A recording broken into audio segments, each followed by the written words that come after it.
Hi, everybody. Welcome to Bulletproof Underwear, episode number 102. Yeah!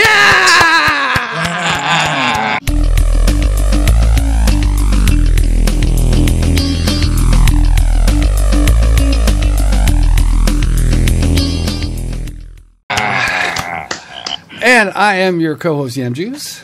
And I'm your co-host, Flex. And today we've got a really special guest. He's a member of the Halo community. He's a kick-ass player. He's a super-duper great YouTuber who hasn't been playing YouTube that long, but he's doing fantastic. And he's a really inspirational guy, Delementary! What's up, guys? Hey! Thanks for having me. Look at my shirt. Well, I was like sort of dreaming that we would get you on the show. As like, I don't know if any of these new pals that I've been making here would come on, but hey, here you go. Podcast is a podcast. I love hanging out, having conversations, and making a good show. So I'm glad you guys invited me.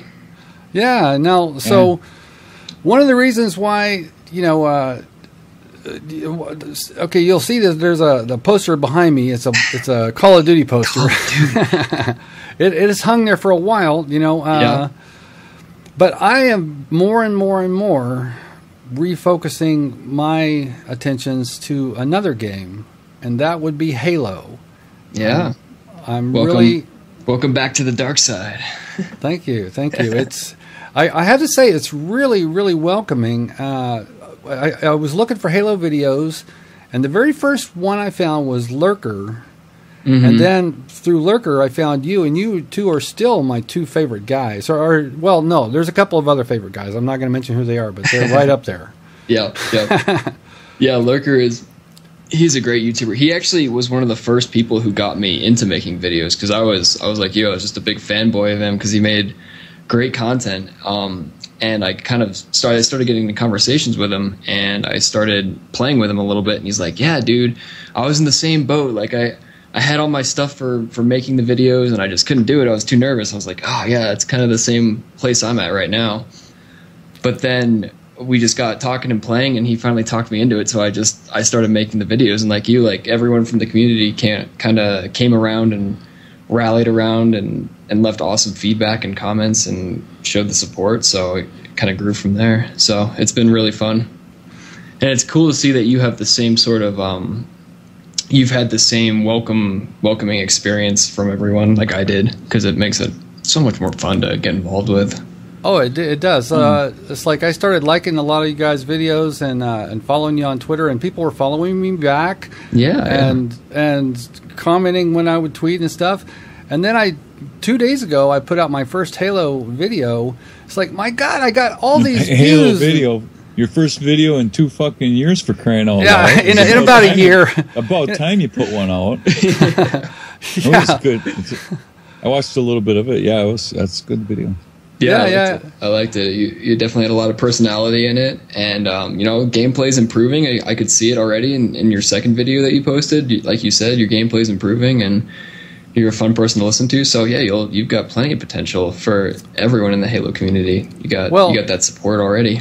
It's just it's like I dropped off doing the videos because I just wasn't inspired to do the video. It's like I just didn't. It's like I should do a video, but it's like.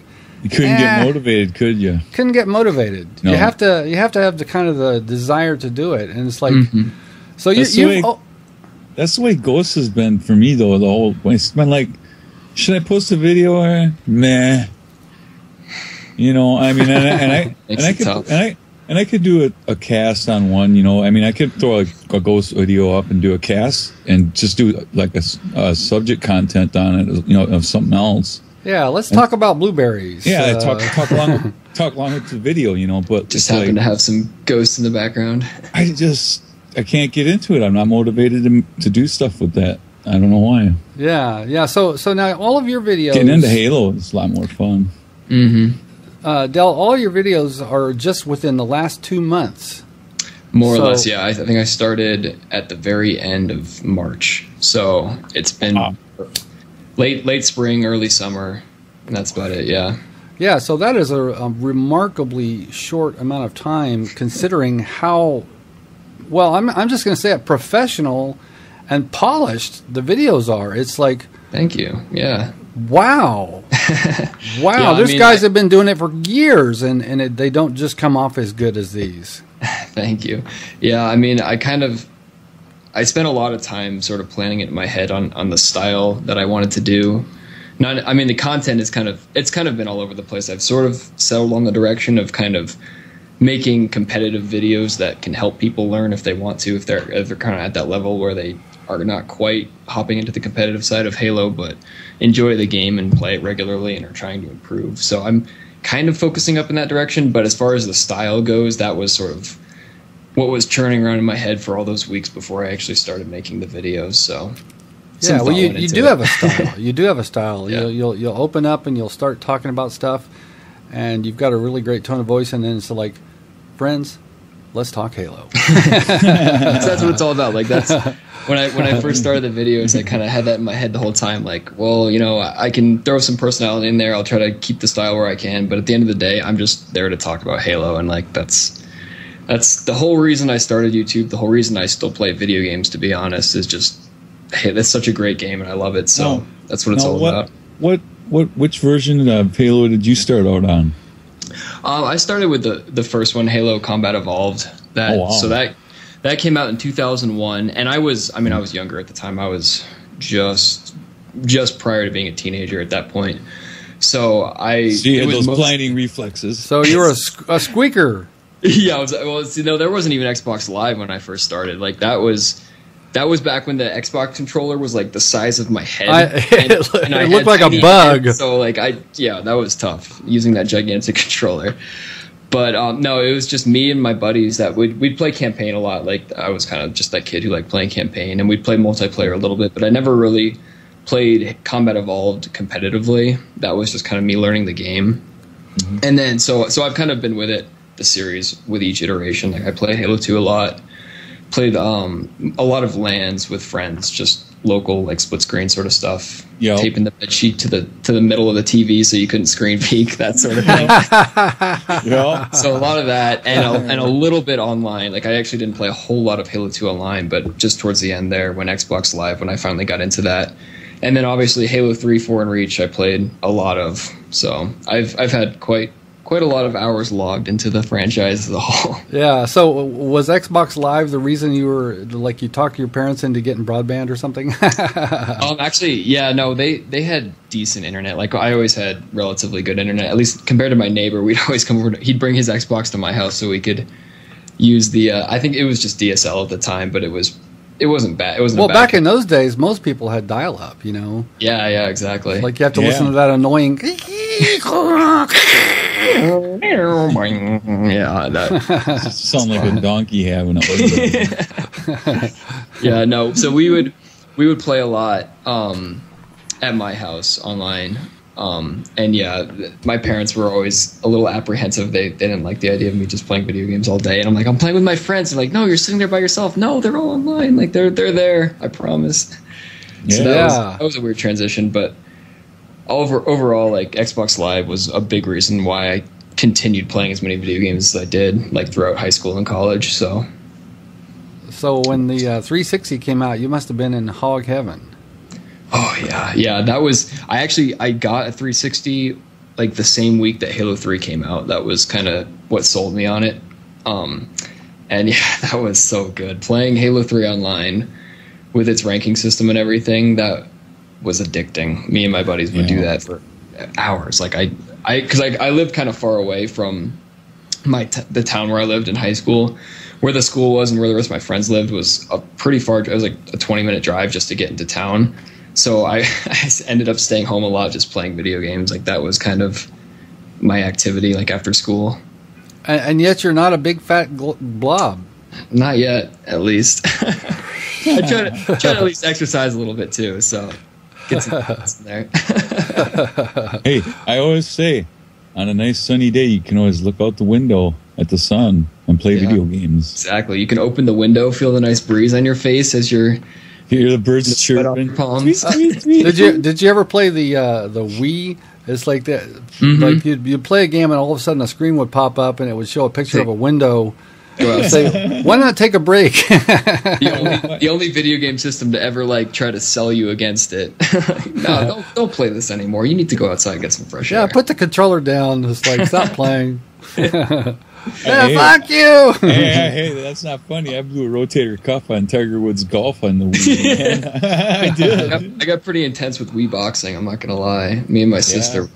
I think we got to the point where we punched each other with the plastic things instead of the game. Well, you know what? I was like playing the Wii boxing, and I love that game, and I was like the champion of our household, you know. Yeah. But I realized after a while that it's like instead of having to do these big haymakers and stuff like that, the sensor, just a teeny little flick down up. It's like you just barely have to move it and you register it. So yeah. Otherwise you're like huffing and puffing because you're like rawr, rawr, rawr. That's only if you actually want to get a workout from it. You can play Wii Sports to get a workout or just to flick your wrist and win. Yeah. The tennis, you're like woo, whoosh. You know, it's like. Meanwhile, you know, you just flick little teeny little flicks. Honest to God, playing Tiger Woods on the Wii, I was laying on the couch, going like this, on like making the motion, while I was laying on the couch. That's how I played the game, and I blew my rotator cuff doing that. Oh my God! Yeah, I kind of wish I had a Wii U. There's been a lot of cool new games that have been either announced or released on the Wii U. It's Mario Kart 8 is really cool. Mario Kart sounds fun. The new Super Smash, I'm all about. I love Super Smash, so that might be a system seller for me. I watched Conan O'Brien play Smash with some guy who was like previewing it. And it looks really cool. You know, Conan plays video games. He doesn't like video games. I've heard he's a gamer a little bit. Well, he says he doesn't like video games, but he always has like the hot new game, whatever it is. He's got to like them. Maybe he doesn't want to come off too nerdy, but he likes them. Everyone likes video games. You can't not like video games. Yeah, Jimmy Fallon. Jimmy Fallon is an avid gamer, and he admits it. Yeah, oh yeah. Maybe that's who I was thinking of, Jimmy. He has Ice-T on, like, the last Gears of War when Ice-T voiced, I don't remember who he voiced. Oh, the character with the dreadlocks? Yeah, I don't remember the character's name. Yeah, I can't remember his name. Anyway, Ice-T voiced him, and Ice-T came on Jimmy Fallon and played Gears of War against him and stuff. It was funny. That's awesome. Yeah, it was great. It's cool to see how much more mainstream video games are nowadays. Like, before they were just what you did in the basement by yourself, but then now they're on primetime talk shows and everybody's like, who is that guy in Black Ops 1 that sounds like Ice-T? Well, it is Ice-T. It is Ice-T. I love the maps that he played. I remember Hanoi. He was the voiceover. Yep. It's like it would motivate you when you hear Ice-T, telling you that, we got to catch up. We got to do this thing or whatever. Oh yeah, that's good. It's cool. It's cool when big voice actors get involved with video games. It just helps sell them that much more and make them that much more popular. Right. Well, the biggest voice actor I've seen lately was Kevin Spacey. They are dragging him over to the next Call of Duty. Mm-hmm. Yeah, they did the whole CGI trailer with him, with his voice acting and everything. That was really cool. Yeah. He looks pretty real in the game. It's like, wow, they must have had little things stuck all over his whole face. They have some new technique they use now that they do it. They don't have to use as many of those things. Those little knob points they put on them. The little lights that the sensor picks up. Either that or maybe they just draw a grid on his face with like magic marker or something. Just have him go. Yeah, hard to say. Maybe they got a 3D scanner. Yeah, I don't know. He's pretty hot right now. Did you guys watch House of Cards on Netflix? Oh, no, I've been meaning to. I've heard it's really good. Oh, that shit is is good. What's it about? Well, he's a senator, okay, and he is conniving, and he will. Well, he's plots, and he's like ruthless. He'll backstab you, and he's trying to get to become the vice president. And anyway, it's really good. It's Netflix, which is the new HBO, as far as I can see. Mm-hmm. All those shows are on there now. Orange is the New Black. Yeah, and like you and Major were talking about earlier, he said he's been binge watching that show. yeah. This vacation, I finished it off. It's like wow. we did it in about 5 sessions. We watched all of them. Nice. And there's 2 seasons so far. There's 2 seasons so far, and you're hardcore. Well, if you haven't watched it, you've got a treat. You've got a treat in store. Yeah, that's how I did it with Game of Thrones too. I watched the first 2 seasons in like a weekend. I'm pretty sure it was ridiculous. Wow. So are you all? My problem is I got attention deficit disorder, so I start watching the show, and then my mind wanders. You get distracted. I get up and walk off, man. And go like wash dishes or something, and then I come back. I know, and I come back and then the show's like half over. My wife's like, "Well, that was a really good show," and I'm like, "Oh, well, I'm glad."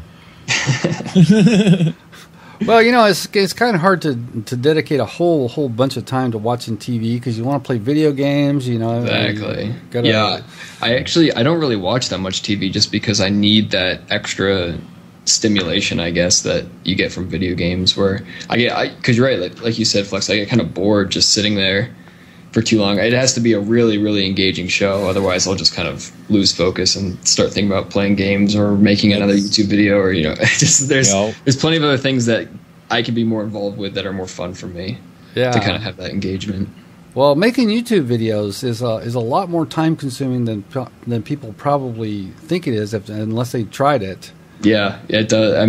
Editing alone, I think I spent 3 hours last night just editing an intro that I didn't end up keeping because I didn't like it. It's amazing how much time you can sink into something and then you're just like, wow, where did that time go? You get done with it and you're like, nah.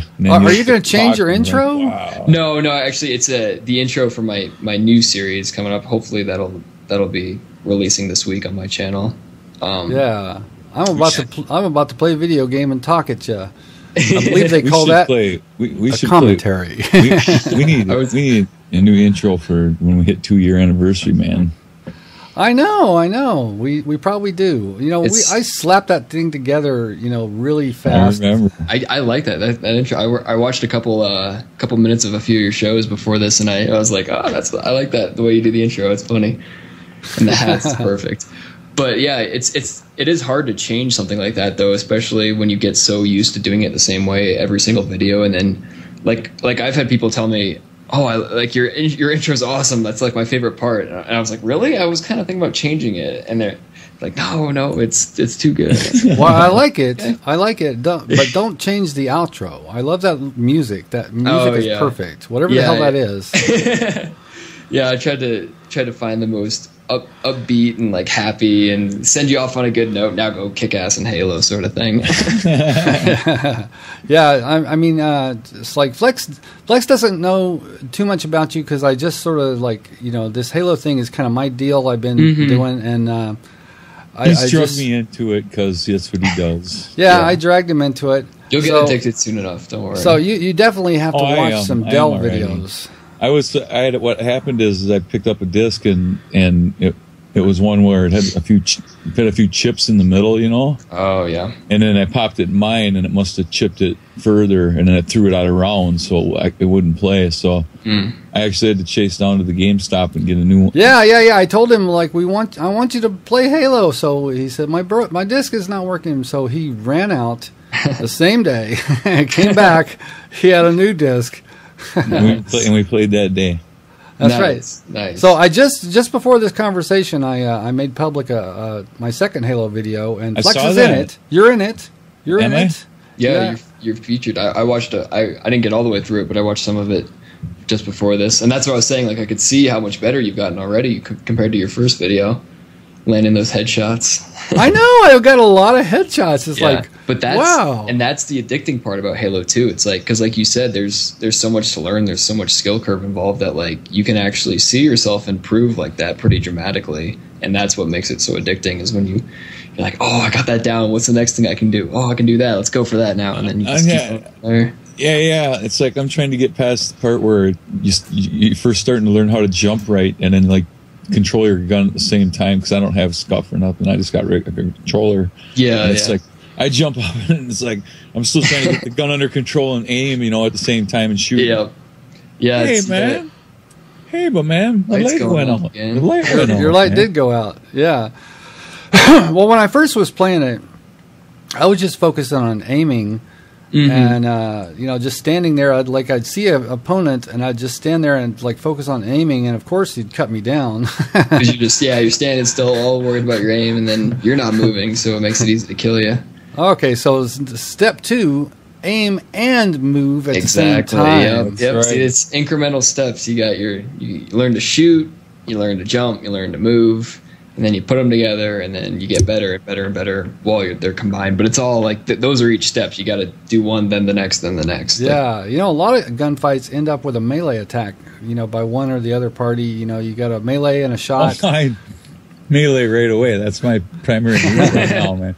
Nothing else. I get in close and start meleeing, man. It's like I get crazy with that. Well, I'm not used to the melee attack because on Call of Duty, I've always played on tactical, which means you have to hit the B button to melee instead of pushing down the stick. Oh, so it's harder to get to. I got out of the habit, but then I got a SCUF controller, which is very helpful. Do you use a SCUF? No, they don't. They're not really as helpful in Halo as they are in Call of Duty, just because of the way the button layouts are. Okay, so I use something in Halo 4 called fish sticks. Okay, yeah, so that's the button layout. That's basically just like Call of Duty, right? You got your aim on the left trigger and then shoot, and then so knife is on the right stick. Is it right stick. Knife is on the right stick? Yep. Where is it usually? Or melee? Well, I play on right bumper jumper. Yeah, right so for me it's on the right bumper. Oh, you can definitely react faster with just pushing down on the stick. I don't know about that. I don't know. I mean, I've been having pretty good luck with being able to control my weapon and doing my melee at the same time, because your trigger's right there. Your trigger's right there, and then you got your melee, so you come start shooting at them, get their shield on, and smash them with a melee. So is that the one called bumper jumper? Yeah, that's what I planned. It's basically, the right bumper is melee, the left bumper is jump. That's why they bumper jumper, because you got your jump and your melee on the bumpers. How do you throw grenades? With the left trigger. Left trigger. That's like pretty deep. That's defaults Halo's grenade throw is left trigger. Shoot on the right trigger, grenade left trigger, and then melee. I think standard melee is on B. It's been so long since I played it. I quit trying to aim, guy, because I was throwing grenades, so I just don't even aim, man. I start shoot. But the benefit to playing on bumper jumper is, it's kind of the reason why I don't have a SCUF is because you don't need to take your thumbs off the thumbsticks to jump and shoot. Like normally, if you are playing on default, in order to melee while you're moving, you have to take your thumb off of your aiming stick, so you can't jump and turn and look and melee all at the same time. Right. But with bumper jumper, you don't have to. Your thumbs can stay on the thumbsticks, and then you just have to take them off to reload because B is reload for bumper jumper.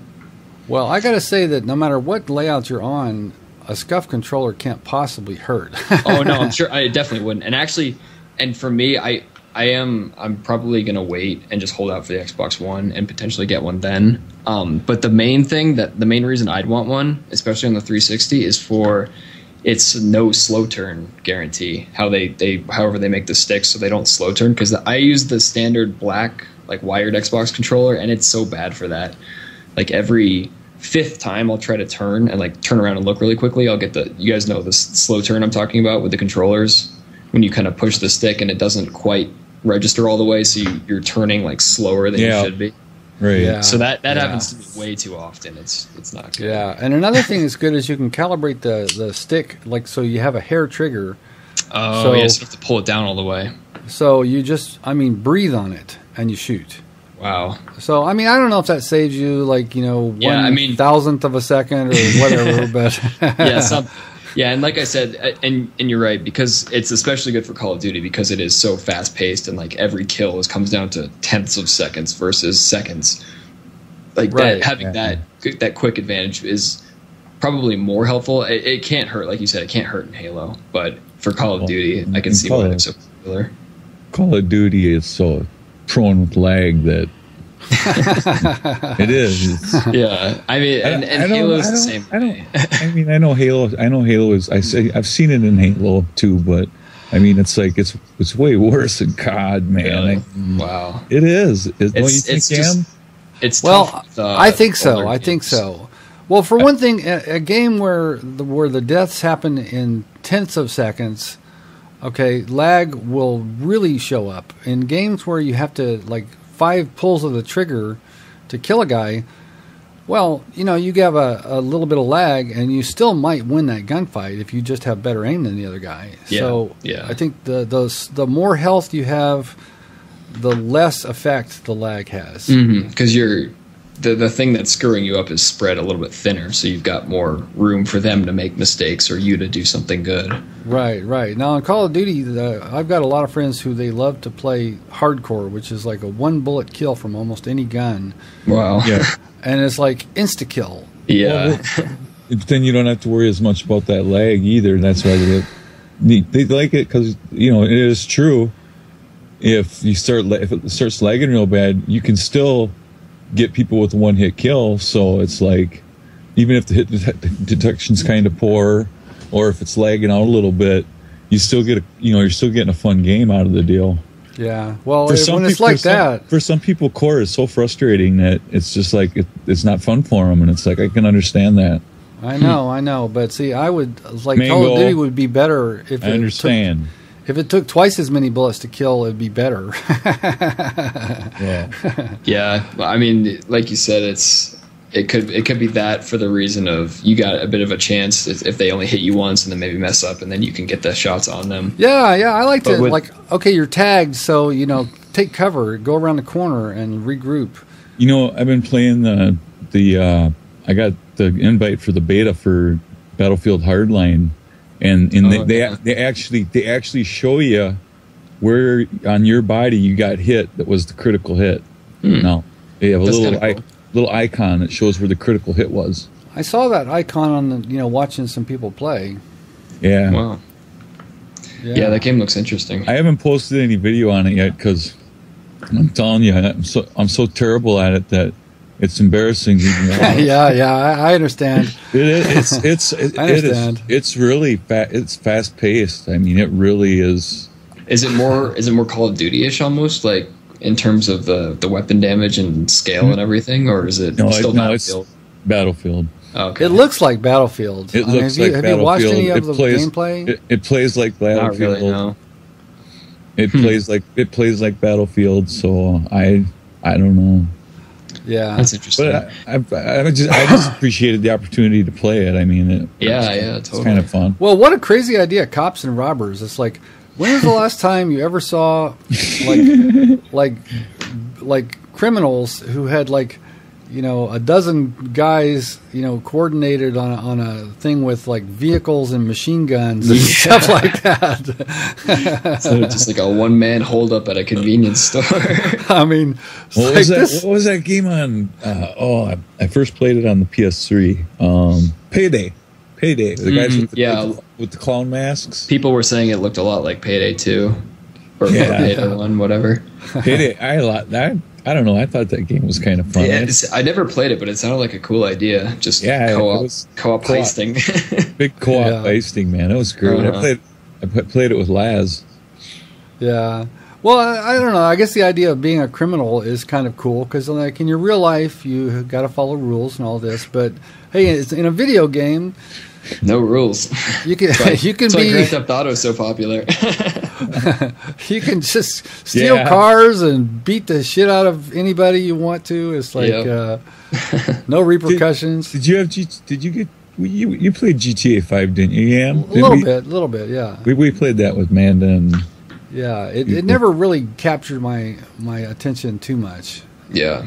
It didn't mine, and then they had that big problem, and then they slashed everybody's money account down because of there was some cheating, rampant cheating. Yeah, there was like some glitch where you could get like millions of dollars. So instead of bothering to figure out who cheated and who didn't, they just like wax everybody's account down to a certain amount. Yeah, that wasn't cool. Yeah, that's too bad. But I guess if you weren't cheating and you saw somebody with all that money, you'd be kind of pissed. So it's 6-1 way. No easy way. Yeah. Well, cheating is very detrimental to a game, I think. I mean, if you go into a game and there's a bunch of cheating happening, it's like you're going to this is for the birds. I'm not interested.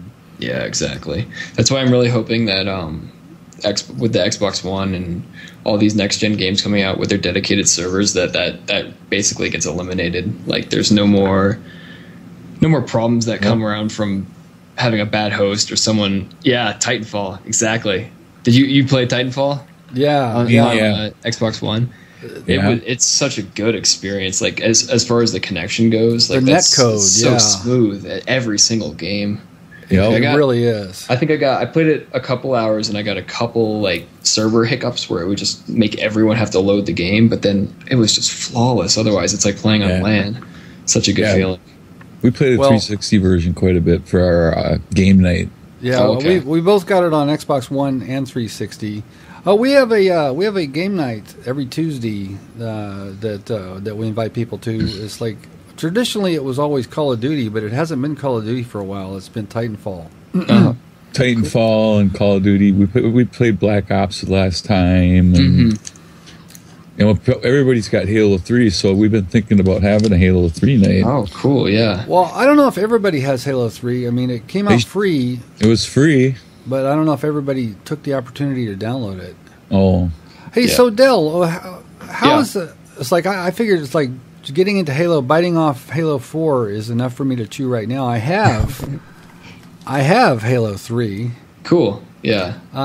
But it's like, and I know that there must be some people playing online because they did give it away. Yeah. Yeah. It's how is it online? It's still got a decent population. It's probably a pretty comparable population to Halo 4, just because there's a lot of the older competitive players who don't really like the mechanics in Halo 4, so they're still all playing Halo 3, which, I mean, I can totally understand. But for me, and I mean, to answer your question, like playing it online is pretty abysmal, just because it's such an old game with old servers and not the best netcode. Like, all of the weapons in Halo 3 are projectile weapons instead of hit scan, which means like the bullets actually have to travel to hit the target, and it makes it so bad on a crappy connection. So trying to play Halo 3 online for me is usually pretty painful. Like, you can get good games, but normally you have to wade through so many crappy connected like hosted lobbies. What do you think will happen when they put it on the X-Bone in the Masterchief pack? The Masterchief collection. Let's talk about that. Yeah, I can't. Yeah, let's talk about that, shall we?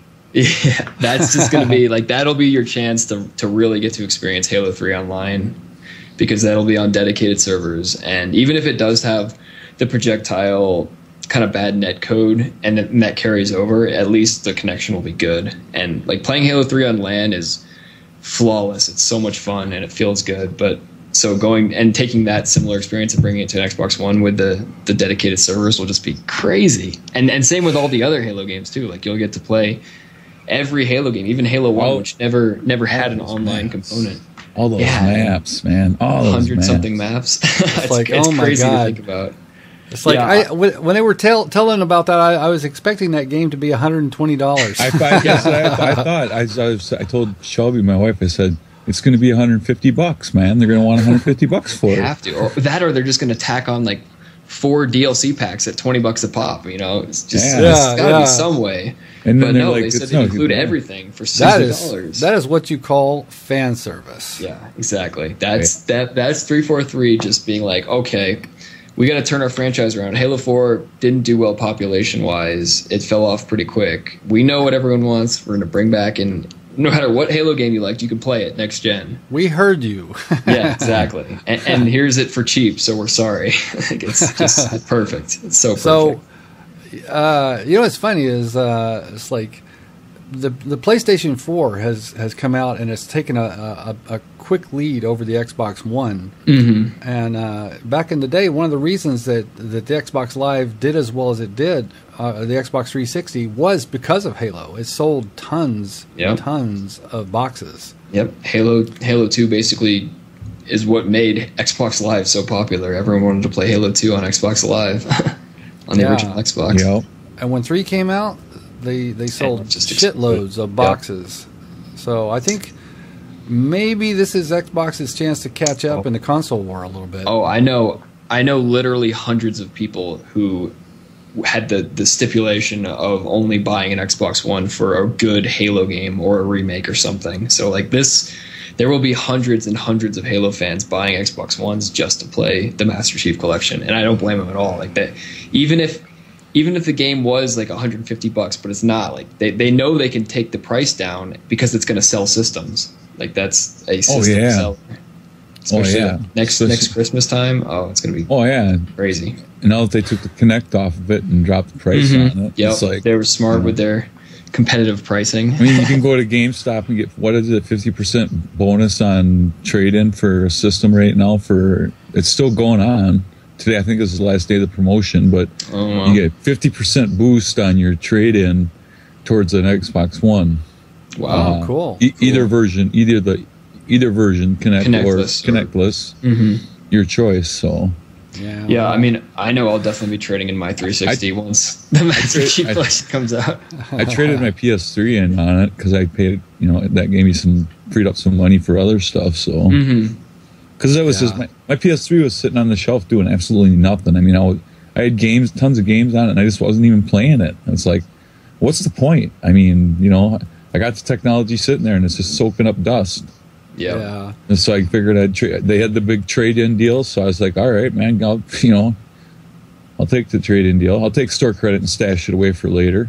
Exactly. It's perfect. Well, I actually don't have my PS4 hooked up right now. It's like I rearranged all my wires, and I got a new switch and router and you missed out on the stuff. Destiny Alpha then. So yeah, I did miss out on it. I don't have my PS4 connected since Titanfall came out, and then I got into Halo. It's like there's been zero no reason need for it. That's been like my Xbox One too. Destiny Alpha is pretty, man. The graphics are nice. Yeah, the graphics are good for an alpha. I mean, I thought they would. It'll be interesting to see what they change for the final game. Yeah. Okay, so this is Bungie making this game. This is Bungie. Yep. This is like a company that is near and dear to your heart. So what do you think about what you've seen so far? On Destiny, honestly, I've always loved Bungie. I was never like a crazy fanboy of them. Like I wasn't. Reach was probably my least favorite Halo game for a while, until they kind of updated it. But so Bungie to me they've been great. Like I obviously loved the Halo games they made, but I don't know, with Destiny it's a different game, and I totally respect them for wanting to make a different game. And it's not like I went into looking at Destiny thinking that it would be another Halo game by them or a game that resembled Halo at all, because they said they wanted to do other things. So to me it just looks like another almost generic sci-fi first-person shooter, which, I mean, it has me hyped to play the the single player or the PvE side of it, like playing with people, because that's I mean, I can see lots of room for innovation. Seems like kind of like a version of Borderlands, sort of. Yeah, exactly. And I love and all that. That sounds fun. That sounds a lot of fun to me. But like as far as the PvP goes, I'm really not impressed. I watched people playing Domination, and it looks like Call of Duty. Yeah. And I mean, I'm sure that sounds awesome to a lot of people, but it's just like, that's not my game. So I will respectfully leave that to them and enjoy the PvE a little bit, and while I'm waiting for more Halo to come out. Right. Well, I'm sure I'll try it. It's like you can't. Yeah, exactly. If you can afford it and you got this much hype, there's no reason not to try it out. Yeah, totally. Yeah. So we'll see about the player counts. If this catches on, it's like, has this become the new big game? It's like everybody forgets. They always talk about the COD killer. Titanfall was the COD killer. Everything. Battlefield, the new Battlefield is going to be the COD killer. People like COD too much. You can't kill it until it kills itself. That's the only thing that can kill it. Well, I think it's worked. It shot itself in the foot with Ghosts, is what I've heard. I've never played Ghosts, but I've heard it's just not the same. It's not. It's just not. It's like, how can I put it? Like, if I took my head and went like kind of, meh. I mean, nothing, it's just that made it fun. There was nothing like earth-shattering in it to me. that made it be more or less fun than the previous one, which is what, Black Ops 2, I think. Well, the stuff that you like about Call of Duty is still there, the fast action and all that, but they added so many things that piss me off so much. Weird things, man. Like they've added the Predator and Michael Myers to it. Oh, yeah. The DLC packs have just gotten to be a fucking three-ring circus. I know, yeah.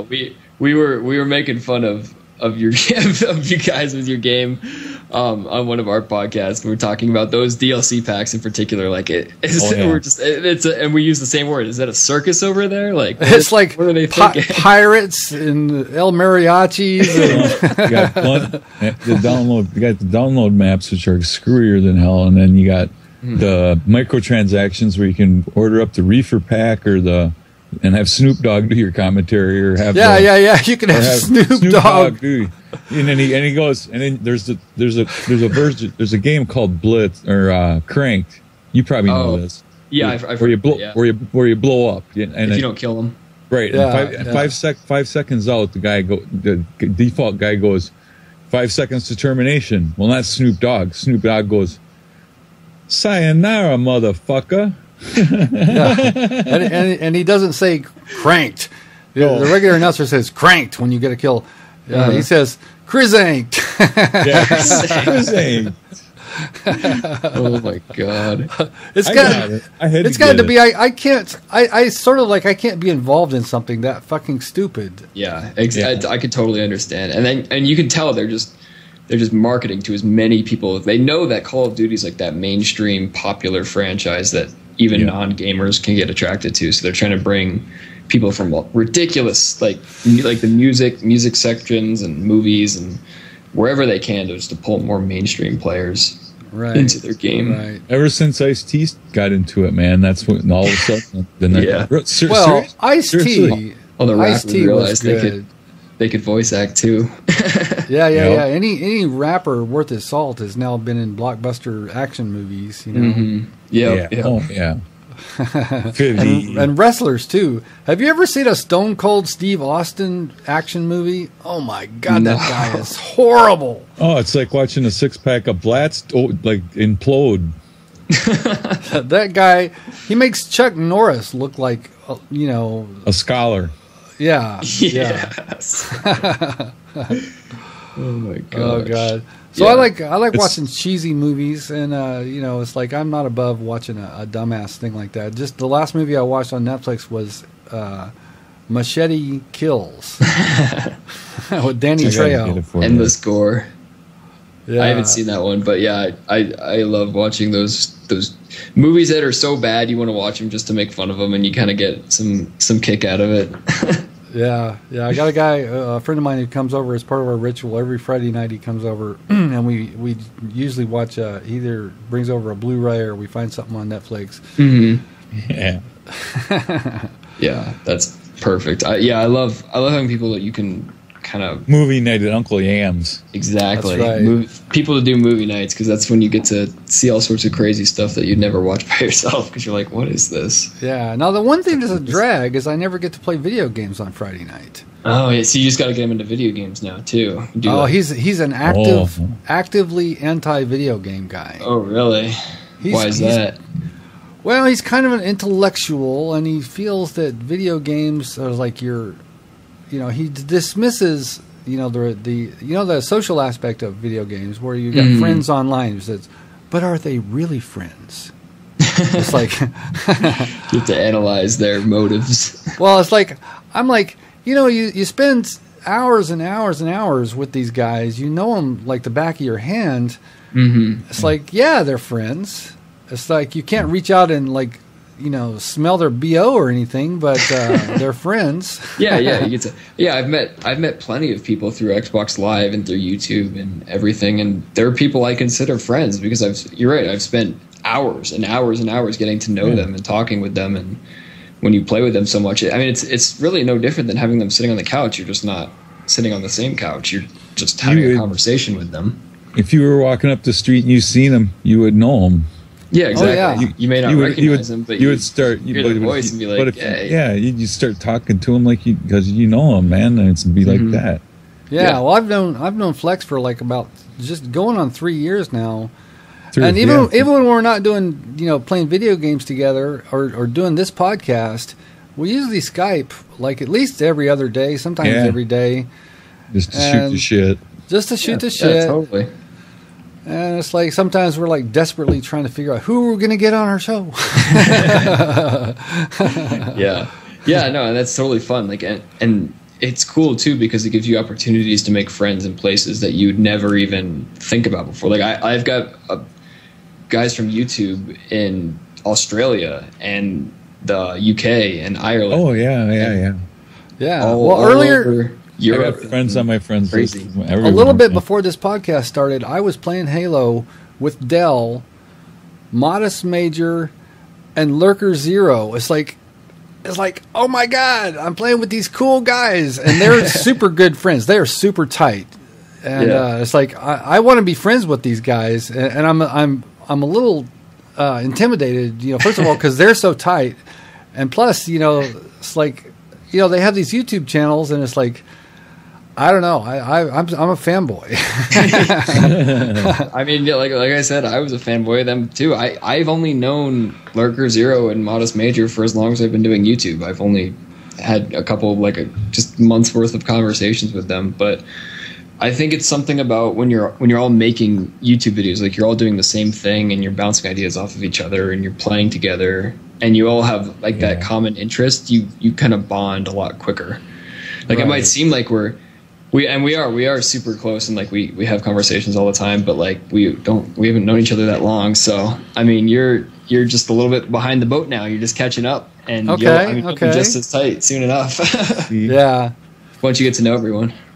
Well, I'm still working on trying to get good enough to not embarrass, myself and others. And so it's like, I don't want people to like, oh, don't invite Yam Juice. Like, we'll fucking lose.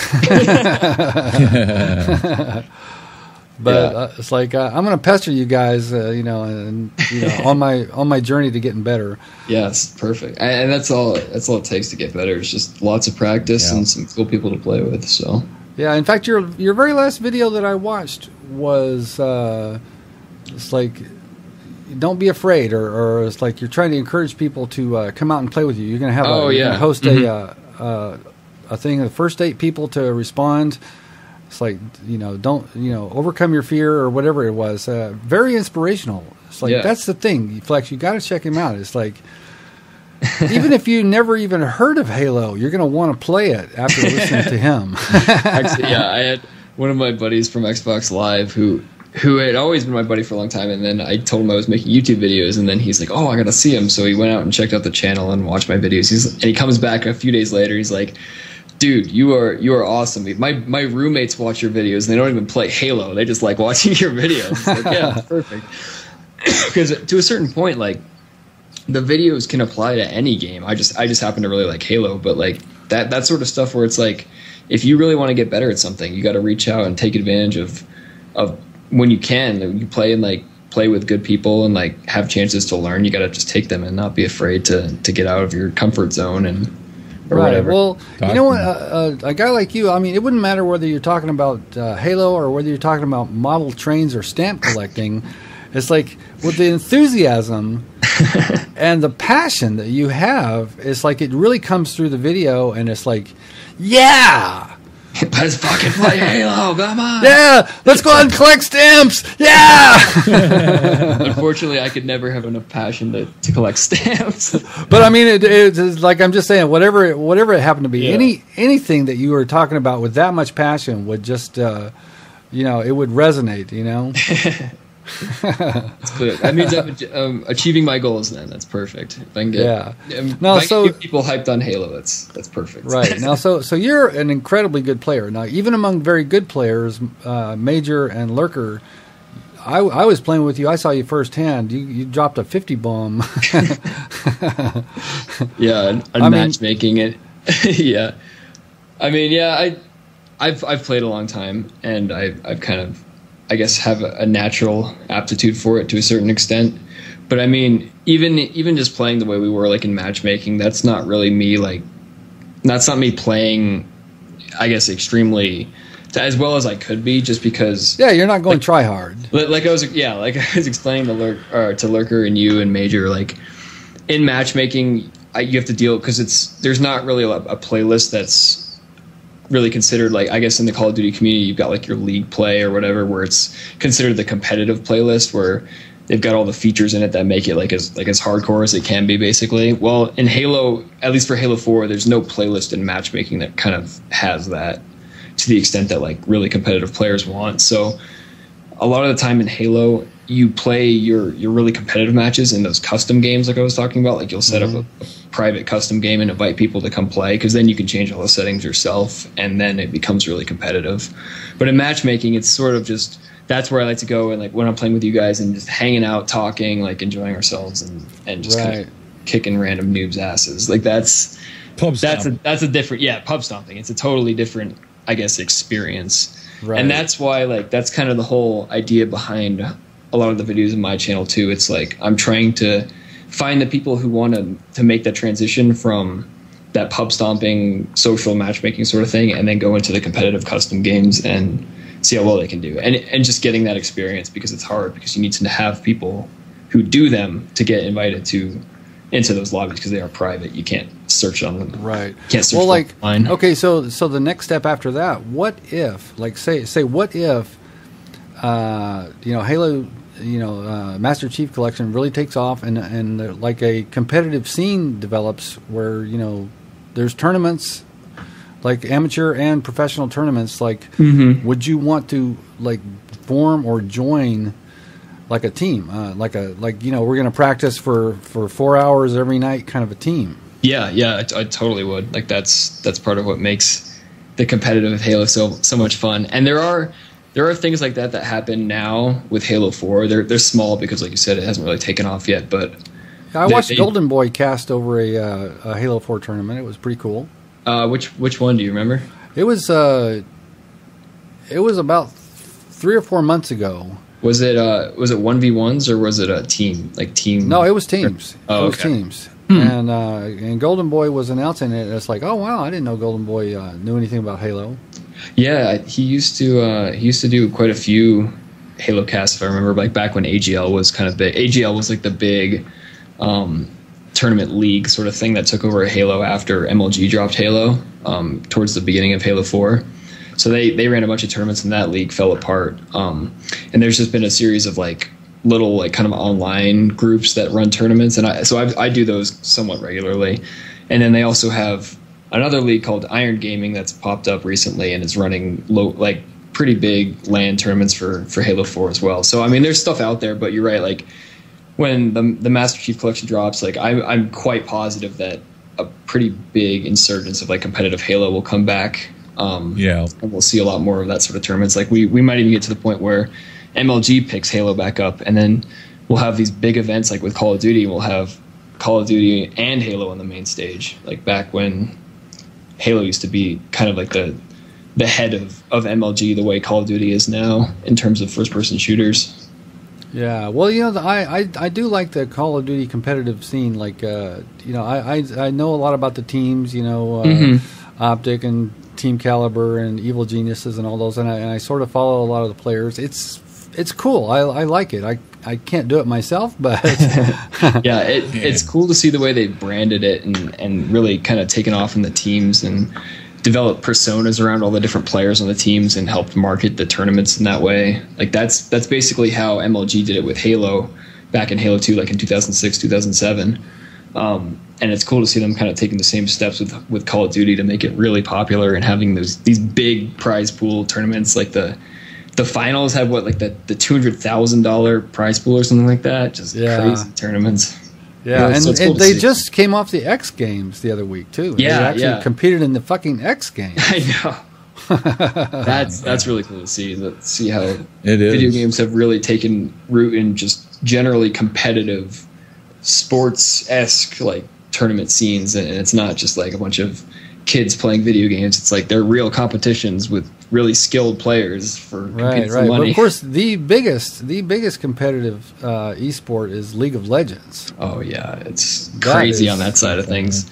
and League and Dota, like Dota 2, the international 3 prize pool is at like $8 million now. It's crazy to see the way they market their competitive tournaments and things on the PC side. They have so much more potential to make money and raise money for these tournaments. Like with Dota 2, they basically sell these things called compendiums, where you buy it and you get like a little DLC skin, or I don't know. I think you get like a little skin for your courier or your HUD or something in the game, and it's like $5 or something. But all of that money basically goes right into the prize pool, and it builds it, because I think it's because Valve is the creator of the game, but they're also marketing the tournament, so they can just pour their money directly into the tournament and then just make money off of that, rather than trying to make money off the DLC they sell. So they raised $8 million doing that through people just buying DLC, basically. Wow.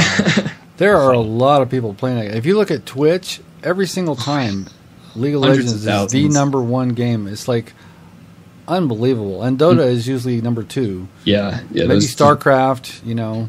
The MOBAs are so popular. It's crazy. And I've tried to play those, and I'm so bad. Terrible. I can't play them, so I get addicted to them too easy. Well, did you ever play any of those games like World of Warcraft or Second Life or any of those kind of time suck sort of things? Oh, no, I never did. Yeah, I think I got a free trial of World of Warcraft from one of my buddies, and I think I destroyed a winter break doing that once, just like 2 weeks, just 8 hours a day, nothing but World of Warcraft. I was like, okay, I see what the problem is with this game. I can't. Yeah. That was about the extent of my experience with that.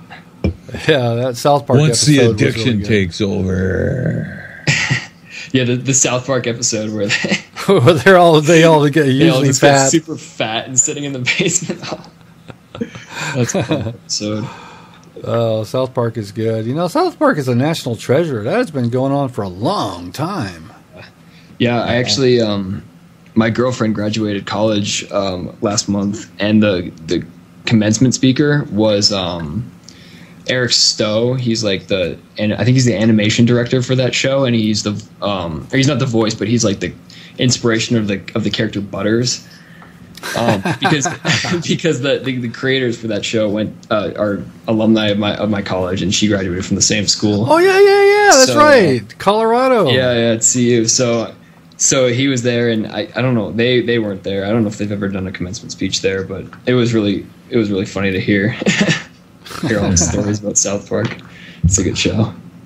So you're a 23-year-old man, and you're in Colorado. Yep. So what do you want to do with your life? I'm more or less on the way to doing what I'm enjoying. I'm a civil engineer, actually. I do residential and subdivision design right now. So we kind of do plan sheets that the county approves to get building permits for residential houses. We're building commercial centers. We're building we do roads and detention facilities for storm drains, and we do all the grading for our lots, and we basically sell the lots to home builders to make this big neighborhood that we have. Oh, wow. So it's a small company, but I thought you were going to say you're working at Starbucks or something. Well, good for you. That sounds like a good gig.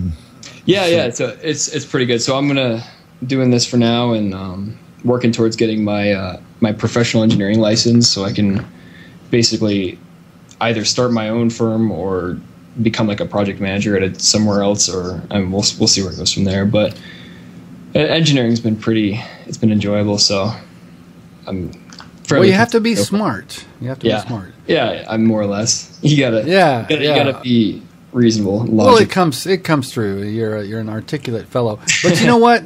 Not only do you have to be smart, but to be a civil engineer, I think it's good. I think all engineers should try to be civil. Yes, exactly. Douchebag engineers, dime a dozen. Yeah, See, for me and Yam, it's too late for us. But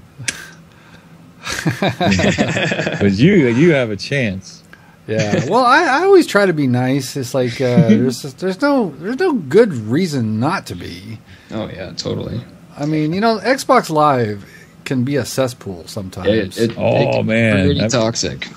I've went in lobbies before and had people tell me, like, I went in a lobby one time and some guy's like, "Get the fuck out!" I'm like, "All right, yeah, shit like that. Bye. I'm not gonna stay." Like, there's 1,000 other people I can play with. I don't need to talk to you. Yeah, really. Yeah. Now I will say this right now. It's like Halo lobbies are way ahead of Call of Duty lobbies in that regard. Yeah, the worst. Call of Duty lobbies are the worst. I can imagine. You know, they're gonna skull fuck your mama, and you know. Yeah, I mean, I used to play Call of Duty a little bit, and I remember it could be pretty bad, and Halo could be pretty bad too. I think part of the thing that helps is like because of just how old the franchise is and the types of people who play Halo. Like, it's a generally older fan base. I think, like with Call of Duty, I know you've got the pretty stereotypical, just prepubescent kids running around screaming, and their mom bought their Xbox as a babysitter, and they're just have no business interacting with strangers online. So you get a lot of that stuff. It actually makes me weep for the future of our nation. Yeah, I know. That's where you just gotta kind of hope. Like, you gotta. That's why, I mean, it helps that, I mean, you guys are playing, you're being nice and polite and friendly, and that's what I always try to do too. Just because it's amazing how much some people don't realize how much a good role model like that can make a difference online. Because like, as annoying and hyper as little kids can be, no one wants to be sitting there being obnoxious while everyone else is like, all the adults, all the cool kids, all the skilled players are being cool about it. Like that's a pretty big influence on kids, I think. Yeah, I think it is. Yeah. I think it is. Well, you know, you get a little group of them, 2 or 3 of them, and they're all like, you know, trying to see which one can be the biggest dick. Yeah. Loudest, get the most attention. Yeah. And I mean, most older people will just like leave or ignore it or mute them or whatever. But like, I don't know.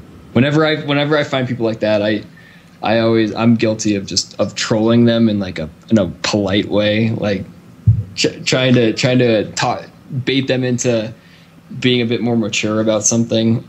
Talking them down off of like, you're a dick. Well, why am I a dick? Let's talk about this. Let's go into it. Is it because I outshot you the last game? Because I think if you adjust your scope a little bit to the left and not flick your wrist so much when you're trying to shoot, you might shoot this game. So why don't you try that? And good luck. Well, it is easier if you're good. It is easier if you're good. If you're kind of like the cellar dweller of the lobby. You know, it's not as easy to talk like that. Yeah, it's true. But yeah, well, you know, it's like I'm trying to just not be the last guy. It's like if I can be not the last guy in the lobby, that's my goal right now. Yeah, it's good. Perfect. Yeah, and you went positive today too. That was sweet. You on that flag game. You got 2 caps in. Got big assists. You went positive. Like that's a it's like I've got that flag. I'm running. It's like, oh my god, I'm gonna make it. Yeah. That's what it's all about. The little victories. Every kill. Celebrate it. Why not? It's Halo. Yeah, it is Halo. So we haven't even talked about Halo 5 Guardians. Oh, Halo 5. Yeah, that was the other big part of the Masterchief collection is you get access to the Halo 5 beta. Yeah. In December. And you don't have to wait forever. It's coming soon. Yeah, at the end of this year, and they'll actually have time to get feedback from the beta and actually implement it rather than saying, oh, well, crap, we missed that, and then launching the next week. Like with some betas, they use them as like demos almost. You mean like some companies that like would like put a product out and then they know it was they know it doesn't work for shit. Yeah. And they knew it didn't work, so then they put out a first day patch, fixed everything, and it didn't fix nothing. It broke everything. That was funny. Yeah, I'm hoping we can leave that in the last generation, and hopefully we only have one pretty bad happenstance of that. Well, I think they're having the beta soon enough in this process that they will be able to use the feedback and they will be able to make the game better because of they use it to make the game better, but they also use it for hype. And I think hyping the game months ahead of time probably generates more hype than doing it 2 weeks before the game comes out. Yeah, exactly. And everyone will be so stoked on playing the old Halos, and then all of a sudden they get a taste of the new, and they're like, "Oh my god, that was amazing! I gotta like keep playing these older ones and get better, so that when the new one comes out, I'll be ready to go. Can you imagine what it's going to be like to actually have a genuine, like, next gen version of Halo? I can't even imagine. All I know, the only thing in my mind that can make me fathom what that's going to be like is when I got my 360 and I played Halo 3 for the first time. After playing Halo 2 for so long, I just thought the graphics were just out of this world. It's like there's no way a video game can look this good. So I can't even imagine what that at the next step will be. It can never be better than this. Yeah, exactly. And then Halo 4 had amazing graphics too. That was a pretty game. I can't even imagine how they'll take. But can you imagine playing 60 frames a second? Oh, 1080p, 60 frames, and then dedicated servers. Halo with no lag has just always been there for me. It's like always that annoying thing that ruins games of Halo, and then like having no lag and having it look that good will just be amazing. Yeah. Well, Halo 4 looks great, but I can tell it's 30 frames a second. Yeah, it gets like, real clunky sometimes. When you're doing stuff that's like quick stuff happening, it's just like kind of throws you off. Mm-hmm. And especially gives you a head split screening. Yeah. If you ever try split screening, you can't play Forge maps because it can't process everything quick enough. So like the game will just frame rate lag the entire way. It's terrible. Yeah. So have you done much forging yourself? Forging. I've actually I always like to dabble. Like when a new Halo game comes out, I made like one map in Halo Reach and like two maps in Halo 3 and Halo 4. But I try to like.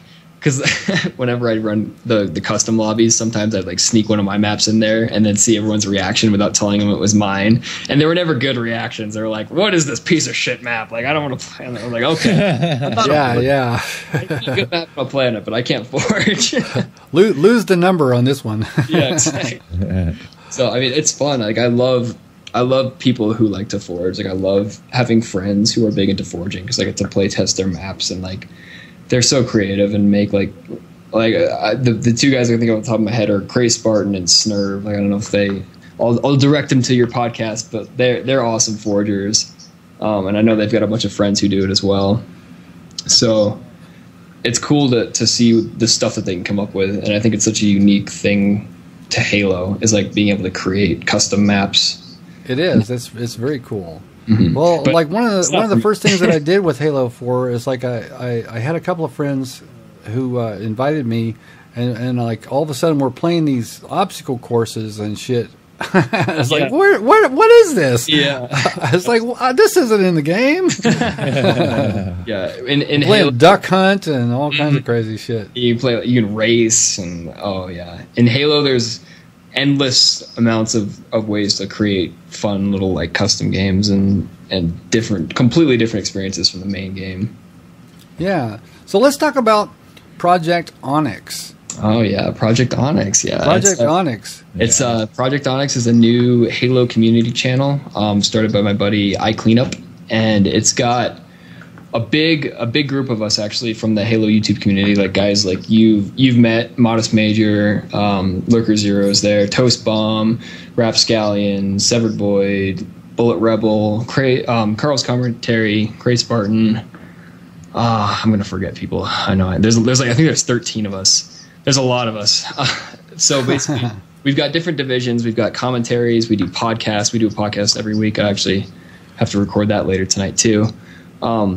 And just a bunch of different things. We'll cover Halo news. We've got a whole section dedicated to Halo art and forging, all that sort of stuff. Cleanup runs competitive like tournaments. Basically, we're going to get started on doing those again. So it's basically the whole Halo package, like everything that you can do that makes Halo fun. We're kind of dedicating a section to that and creating a YouTube channel for it. And hosting game nights, streaming, all that sort of stuff. Okay, so there will be a link in the description for Project Onyx. Go check it out. If you like Halo, or if you kind of want to get a feel for what Halo's about, it's a great place to start because we're going to have all sorts of different types of Halo content. You can figure out what you like to do the most. Yeah. So we'll tweet you out and all that good stuff. Don't forget to put it in. Yeah. So that's been really fun so far.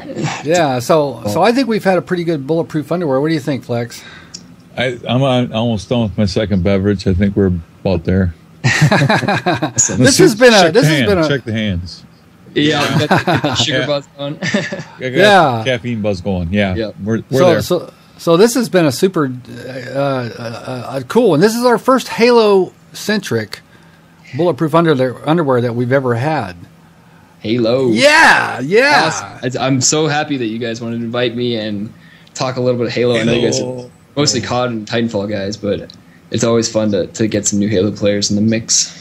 And it's also fun to just get to know people. Yeah, exactly. Crossing communities a little bit, and that's how you meet all sorts of new people. So it's been a lot of fun. So when y'all complain about how much I suck, you remember Yam Juice is the one that brought me in. Yeah. You can't be too mad at some guy that you have actually, chatted with. Yeah. Too mad at a guy that sounds like Tommy Chong. Yeah. Everybody always tells them that. With those cool sunglasses, I don't think I could ever be mad at you. Those are prescription. Oh, yeah? Are they? Yeah. Wow. You got the coolest prescription glasses I've ever seen. Yeah, he looks like Ozzy. Ozzy Osbourne. Does. Love the Oz man. All right, so is there anything else that you'd like to plug? Ooh, I don't know. Like I said again, one more time, if you guys, anyone listening to the podcast who isn't part of the Halo community or wants to check out the game or what we're about, you are more than welcome to check out my channel, Project Onyx, or any of the guys I've mentioned. They all do really terrific Halo content, and they're just nice people to talk to. And of course, you can always talk to us on Twitter. We love having conversations about Halo and video games and everything else. So. Yeah. So big shout out to you guys for having me on here. I really appreciate it. Thanks for coming on. We appreciate it. Yeah, totally. It was nice meeting you. Absolutely. All right. So you if you're still watching Bulletproof Underwear, episode number 102, get a life. No, just kidding. We love you. So I am your co-host, Yam Juice. And I'm your co-host, Flex. And we'd like to, once again, thank our very special guest, Delementary. Yeah! Thanks, guys. So, we talked about it earlier. It's only one thing left to do. Well, two things left to do. You know what to do?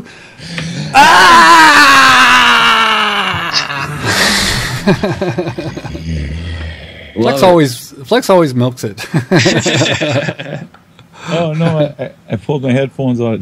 There we go. They're back. Headphones. All right, Del. We're on speaker power. Well, good luck on your podcast tonight. Great, and, thanks. And this will be going up tomorrow morning. Awesome. I'll be sure to get sub to you guys and we'll check it. Yeah, this will be fun. We always tweet it out. So perfect. Awesome. Well, thanks again for having me, guys. That was a lot of fun. All right. So one thing left. Just one thing. What's that? Bye.